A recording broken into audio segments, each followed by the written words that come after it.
Welcome to Private Asset Management's Week in Review. Today is Friday morning, July 29th. I'm Dillon Hakes. I'm joined again by our Chief Investment Officer, David Allen.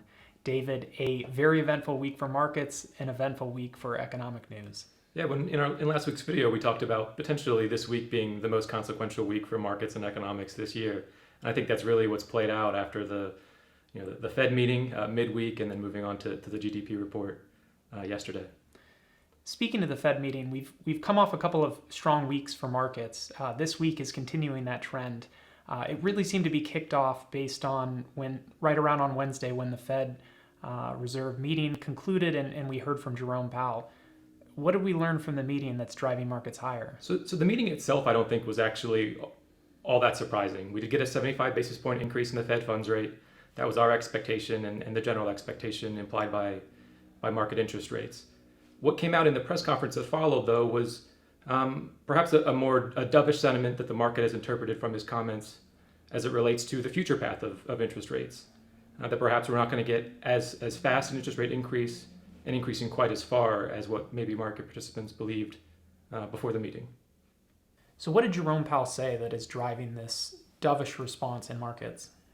Well, it was the way he characterized future rate decisions, basically suggesting that we've progressed from, in this tightening stage, we've progressed from a place where things are on more of a preset course, where we're increasing rates, trying to get to a neutral policy rate, to where we're now going to begin making rate decisions on a meeting-by-meeting basis. So that does suggest that we've sort of advanced in our progression in this tightening cycle, and that progression in and of itself is a suggestion of more of a dovish outlook from the committee. Is this the dovish pivot that the market's been waiting for? This may turn out to be the dovish pivot that I think the market is currently pricing in. However, I don't think it was unambiguously, a dovish turn from the committee after this meeting.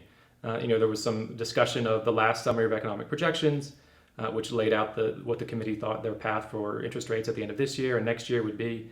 That was still a pretty good assessment of where the committee sees rates moving over the next couple of years. And markets are still behind those rates. And so I think, depending on how Fed comments come out over the next couple of weeks, we could see the market reassess, where they expect Fed policy to move over the rest of this year. Following the Fed's decision on Wednesday, we got a GDP report yesterday. We actually got a negative GDP number for the second quarter of 2022. Our second straight contraction. Markets actually reacted positively to the number. How are we supposed to interpret that?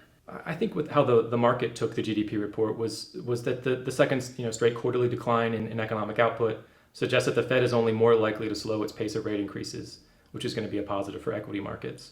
I mean, we did get a slowdown in personal consumption, and business fixed investment did actually decline in the second quarter.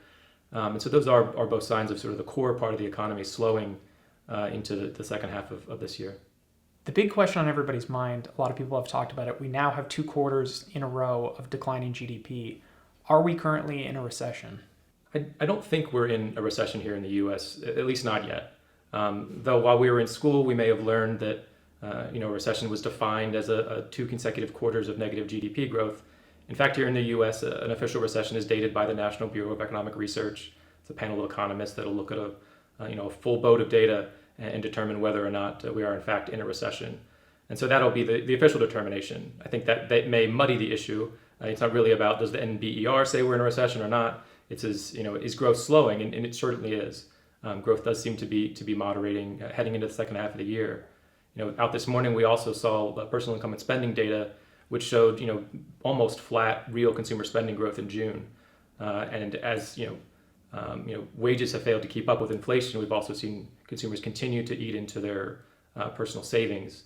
And so these are signs that are only going to allow the consumer to tread water likely in the second half of the year in terms of spending growth. The other big news story this week, we've talked about it quite a bit in our previous videos, is we are in the heart of earnings season. This week we heard from some of the largest companies in the world, some of the largest tech companies. What have we learned this week from earnings, from companies specifically reporting? Well, I think looking at the full week and really all of earnings season combined, it hasn't been without its potholes.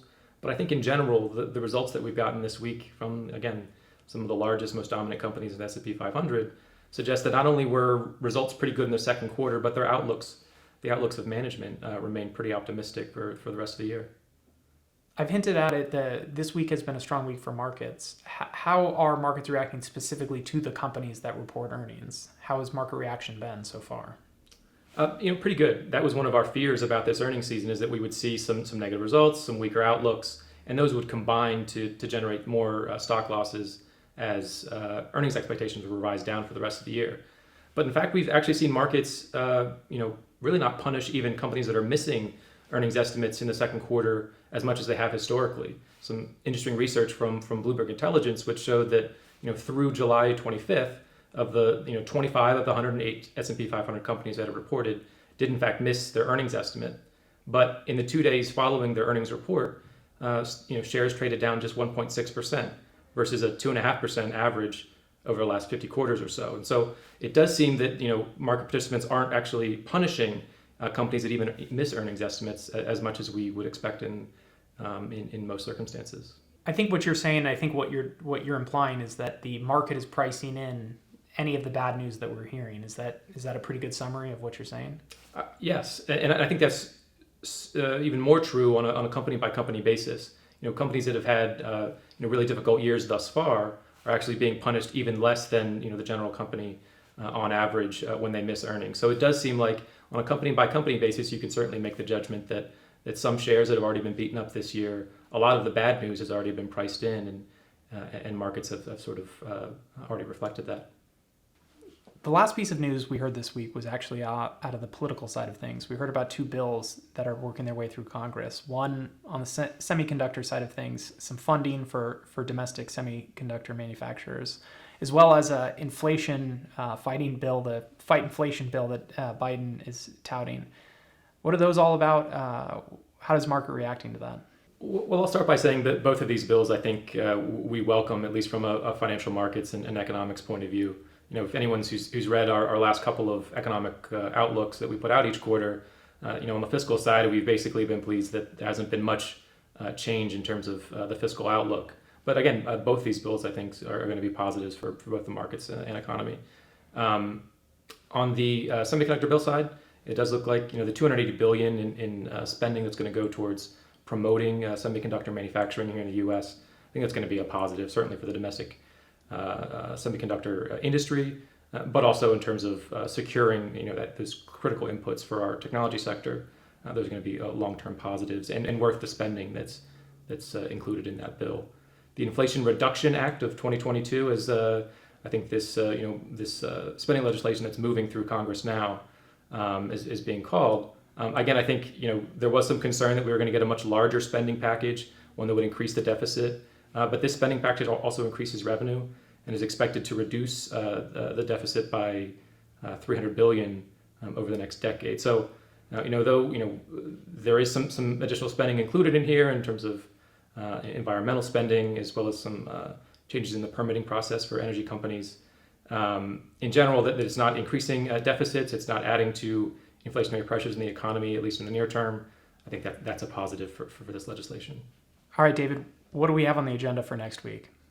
So a few reports, much less than what we saw this week, but still a few reports to focus on, along with ongoing earnings season. But on the economic side, I think it's these reports are going to take on a bit more importance than maybe we would have expected before the FOMC meeting, because the Fed did mention that they're going to be increasingly data dependent in terms of their interest rate decisions, and so until the next meeting, all this data is going to be important.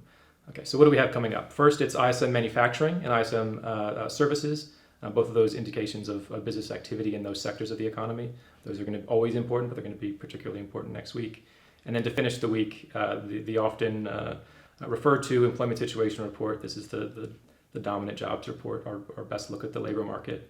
We are expecting to see non-farm payrolls increase by just 250,000, a slowdown from what we've seen over the last few months. And then on the unemployment rate side, consistent at 3.6%. And a slight slowdown in average hourly earnings growth on a year-over-year basis. We'll look forward to that data next week. Thanks everybody for joining Private Asset Management's Week in Review. If you're enjoying this video series, please like and subscribe on our YouTube channel. We'll see everybody next week.